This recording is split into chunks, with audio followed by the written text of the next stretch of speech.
The final piece, Apotheosis. For anyone expecting a final chapter and disappointed that the book simply ends with the word apotheosis on a page, this might serve as something of a substitute. It's a short addendum that I penned when I first published this series of chapters online.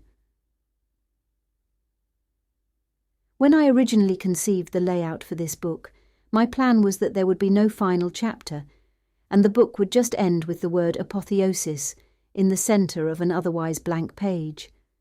However, as people reading this blog may now be expecting some kind of final conclusion, I think I should probably post something to fill the space.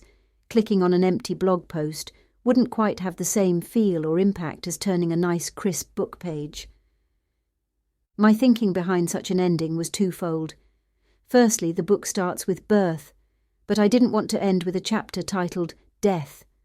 Aside from the morbidity, I felt death was covered in the first chapter, with birth, death and time, all forming part of the same conceptual grouping, at least as far as the things I wanted to discuss were concerned.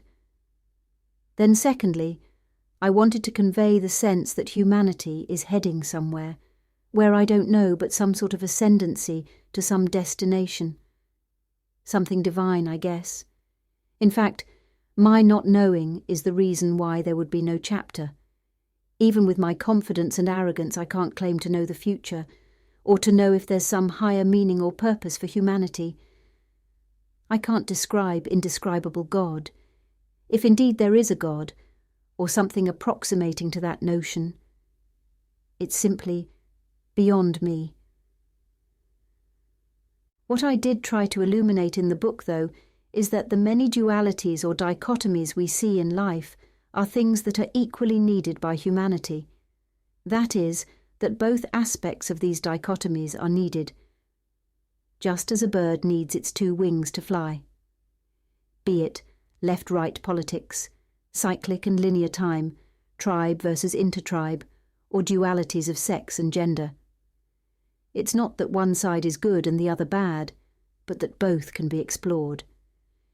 We often see ourselves as left wing or right wing, as this or that. However, these spectrums are things that we ourselves can move around on, at least intellectually. We don't have to pin ourselves down to the map, we can explore the whole territory, taking flight in the process.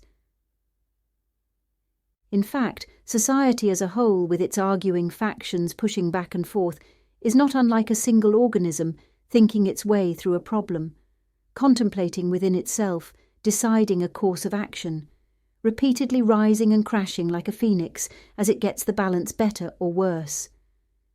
An Icarus aiming for the sun of apotheosis, burning its wings.